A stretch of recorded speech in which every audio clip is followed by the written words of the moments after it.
Absolutely surreal. What happened? I was kind of going in with the expectation that it was going to be like a peaceful civil demonstration, but it just ended up becoming a bit of a circus, really. Tell me how. Well, I mean, first of all, there were people gluing their hands to the fronts of buildings, disrupting traffic and causing really serious issues for people who were trying to go to work, of course. You're probably thinking, well, yeah, that's what you were expecting, but no, not really. It was my first protest, and it was bizarre. Bizarre in what people were attempting to do in order to get what they wanted, or bizarre because what they were attempting to do was so far away from getting what they wanted? I just think it's crazy because no one's going to agree. No one's going to agree with them. It isn't going to get any mainstream support if they're going to be using tactics like that. It's just not the way to go, really.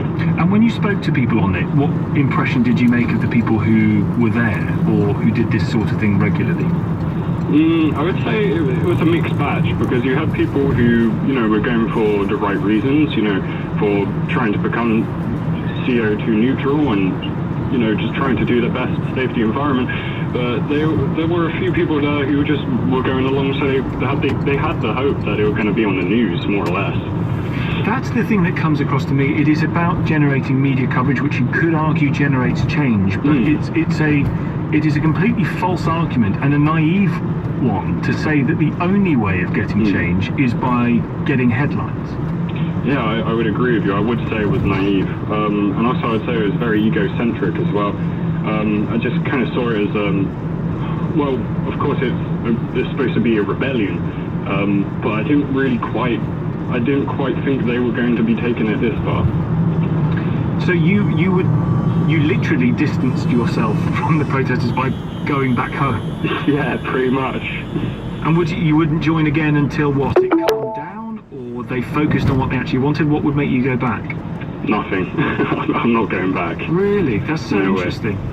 You completely agree with their aims, you completely agree with the cause they're raising, you just do not agree with the way in which they were doing it. Yeah. No, I did not agree with the tactics that they were deploying on that day. It was just rude and completely undemocratic. They call themselves democratic, but stopping ordinary people from getting to work. I didn't know any individual cases, but there's possibly people trying to get to the hospital, pregnant wives, etc., etc. It's just dreadful. And so you don't think you're going to go back? You don't think they're going to change their tactics? Did you get the sense from people there that they were doing this? The tactics they were using, they were doing deliberately in order to be as obstructive and difficult as possible, rather than to get what they wanted ultimately, which is action on climate change? Well, see, the thing is, they have a policy on nonviolent direct action, which is to cause disruption and to, of course, get headlines going. But I just don't think it's going to go as far as they think it's going to go. No one's going to listen to that. More or less, they're just going to get a whole load of laugh reacts on Facebook, and I'm not too sure what they're trying to achieve with it, but it's just not the way to go. I'm going to ask you, please feel free not to answer this question if you don't want. Can I ask how old you are? 20, just. So, and a lot of people were young on that march as well. It's quite a young group that are doing things like attaching themselves to trucks and stuff.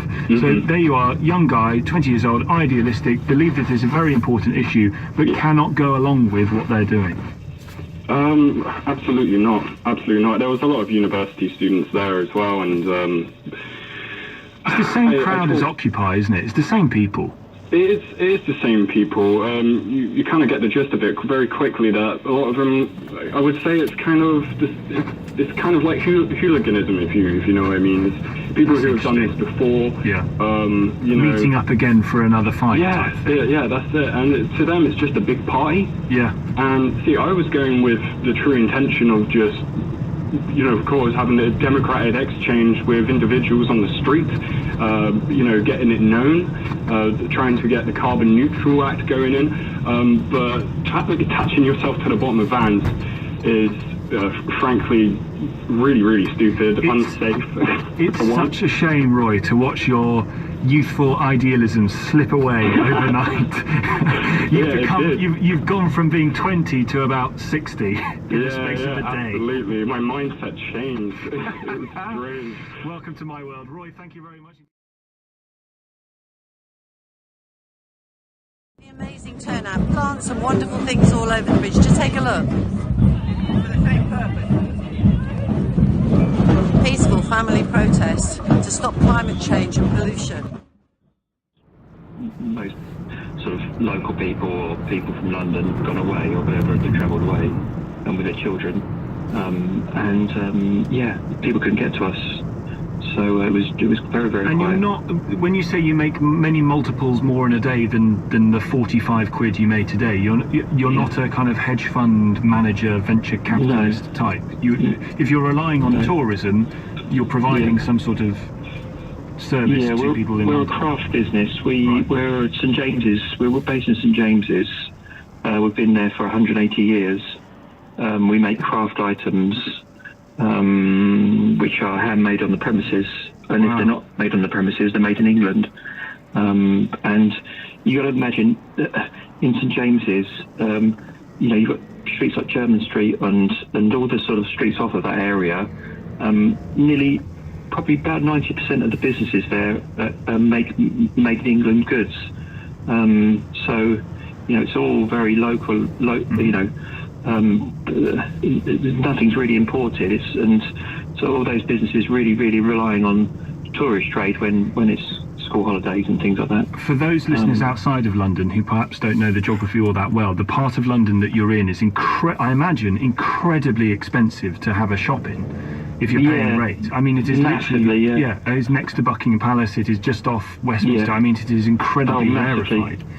So if you have many more days, if you have many more days of only making 45 quid, you're in trouble. We can survive. No, absolutely not. No, if what the protesters are trying to say, if that actually happened, I mean, every business in the area would go bust.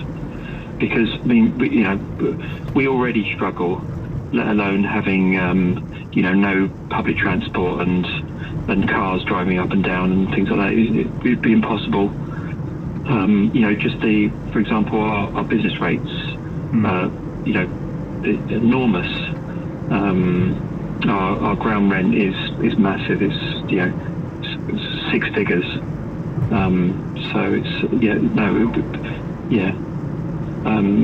We employ. If you have 2 weeks of this, as they suggest, and as much as the effects of climate change and the problems we have with climate change are understood and need to be dealt with, they're going after the wrong people if they're putting people like yourself out of business. Yeah, absolutely. Yeah. No, that whole area is, like I say, it's obviously there are hedge funds and things around there, but most of the shops around there are independent shops, especially on all the sort of side streets, and it'll make a really big dent in our we already struggle, like I said, to survive really in the area because of the ground rent and the business rates, and if staff can't come in and if we can't pay our staff, then we have a lot of problems.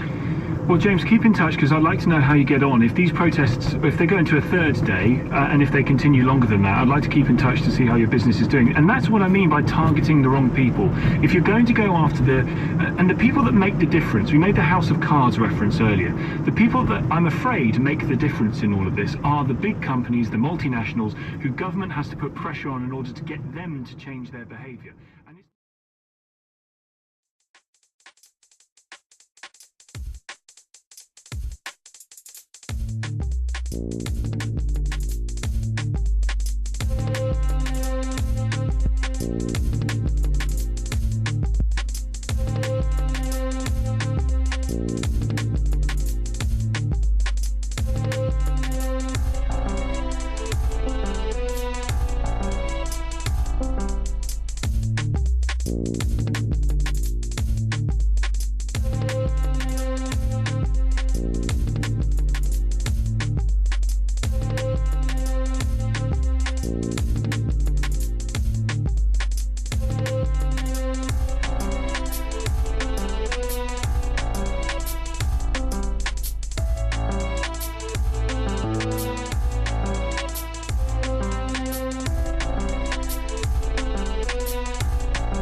Because in order to reduce emissions, CO2 emissions, more people using public transport would be a very good thing. You're forcing people onto the road if you disrupt public transport like the London Underground. It is, and that's why I can't help but come to the conclusion that these people are more, they care more about press coverage and getting in the paper and allowing themselves to be arrested because it looks good and they can talk about it with their friends and they can say that they were arrested for protesting something that they care so deeply about than they do about getting actual change. This group sat down with the cabinet minister whose responsibility is to deal with this, and that cabinet minister came out of the meeting and said, I still don't know what they're after, which tells you everything. Grant's in Eltham. Hi, Grant. Good evening. Hello. Good night. Good night. Yeah, my thing is, was it 2,000 of them protested over the past 2 days? 300 now have been arrested. Yep. They've got all this media coverage. It's been on the news all day. Every talk show is speaking about it. They're on every news. There's talk shows going on about it all the morning. Right. On Friday afternoon, 22,000 motorcycles, that was the official figure. It was believed to be up to 25,000. Some with pillion passengers, we call it 30,000 protesters, went through London in protest of the veterans' treatment of Northern Ireland and Soldier F. Right. The BBC hasn't given it 1 minute. Sky News done a 5-10 minute piece spread over the day, and the only programme that actually interviewed anyone was Good Morning Britain. They've done it as a bit of a joke piece, right? They've had no coverage whatsoever. However, it was 22. The majority of them were veterans, though some of them were not. You had 2 motorcycle clubs, the Hells Angels and the Outlaws, big rivals, seen by a lot of criminal fraternities. They both turned up in support of it. There wasn't one arrest, not one arrest. Everything was organised and arranged by the help of the emergency services and the police. They thought there was only going to be 10,000 turned up, over double that figure turned up. So they still delayed it, they changed their route, they've done everything in accordance, right, and the BBC has not given them 1 minute of notice. This Friday, there's going to be a march, not a bike, a march of veterans through London, again, discussed with all the powers that be, the police, the emergency services, etc. I have it again that there will not be one bit of trouble caused. Did you say it was on Friday? Friday just gone, and coming this Friday is Friday just gone was the motorbikes, and this coming Friday they're going to do a peaceful march. Grant, let me tell you this, because I'll come on to your points in a minute about the peaceful nature of protests and why you don't think it's getting as much coverage. But just on the point about the issues around the troubles and the arrests that have been going on, we had the brother of one of the soldiers who was cleared ring this programme on the night when we covered the issue about these soldiers. We're not on a Friday, but if you can get someone to get in touch with my team, we'll cover it on Thursday night for you ahead of the protest. Because I think it is a really big issue. I genuinely think it's a big issue. There are a lot of people who are very, very worried about the way in which it's been done, the going after of, quote unquote, people who are caught up in the trouble. So stay on the line when we're finished and speak to one of my team in the executive research desk, and we will get in touch with you. But on your issue about protests generally, is what you're saying that unless you get arrested, unless you cause disruption, you're not going to get on the news? Well, I think that's the way it's looking. It's sort of, so for me, like, I'm a veteran. I was there Friday. I'm not going to go this far. I might be. I don't know yet. But what I'm saying is, if you go there, we was all peaceful. We abided. We've done what we've done, and we got to think we got a message across. However, there's nothing been put out there across the public. I'm thinking now, if there was 22,000 of us, former servicemen, if we had caused carnage in central London, right, can you imagine what disruption we could have caused? However, we've done nothing. We played the game, we abided, we were disciplined, right, and however, there's a tenth of that number of the, what I like to say, the great old wash who've done nothing for this country. They've not served this country in any way particular, right? They're going to go around there, they're causing carnage, they're getting all the news. That will, as I said, that will make change because it makes its column inches in newspapers and its segments on media. Now, what signal does that send to people in this Grant, country. I'll be honest with you, I'm not sure it will get the change they think they're going to get. For a number of reasons, not least because it will entrench people in their positions. Government is not going to want to give in to protests that are basically holding London and Londoners to ransom. No, They're not going to do it. I don't think they'll get everything they want. What you like is that media coverage. A lot of these, and I will say this, I'm a 40-year-old man now, right, and I refer to them as kids, right? They're reality, they're fame hungry. They want to get themselves on social media. They don't really care about the end product. I'll tell you why that now, because it's like the celebrities that are involved.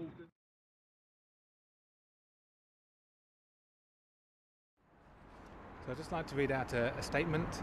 The Metropolitan Police Service is currently dealing with a number of demonstrations taking place across London. We have officers out on the ground engaging with protesters and local communities to ensure proportionate policing plans are in place. We need to ensure we are striking the right balance between the right to a peaceful protest and keeping disruption to communities and businesses to a minimum. We are mindful of the impact that the demonstrations are having on the local communities and are working hard with partners, including Transport for London, to keep London moving and open to business and visitors alike. At this time, ongoing demonstrations are causing serious disruption to public transport, local businesses and Londoners who wish to go about their daily business. As such, a 24-hour condition was imposed at 18:55 last night, which stipulated that protesters should continue any demonstrations within the Marble Arch area only, and those for the demonstrators assembled at Waterloo Bridge. In order to impose this condition, the Met required evidence that serious disruption was being caused to communities in London. For example, we know that there's serious disruption to the bus network with 55 routes closed or diverted or stopping short, and that affects about 500,000 people. Based on the information and the intelligence available at the time, we are satisfied that the threshold for serious disruption has been met, and this course of action is necessary to prevent ongoing disruptions to local communities. We are taking positive action against those who are choosing to ignore this condition. We are continuing to demonstrate in other areas across London. At this time, we have made a total of 122 arrests, 5 of which were for criminal damage following a disruption outside a commercial premises earlier yesterday, and the remaining 117 were made on Waterloo Bridge last night, in the early hours of this morning. Well, the arrests will continue throughout the day as resources and policing plans move forward. So there may be periods where there's less arrests and periods where there's more arrests, and that is normal in a policing operation of this type. Is it protesters don't move, they will all eventually be arrested? If the protesters do not adhere with the conditions, they are liable for arrest, yes. Surely it's not. Have the Met Police lost control of it? No, not at all. I think we have our plans in place. We have a very good and experienced command structure that are dealing with these protests over the coming days. People have a right to protest peacefully, and we have to balance that right with the needs of the local communities. And so at the moment, our policing plans are in place. We're working through those effectively, and as last night shows, that we are enforcing the law where people breach it.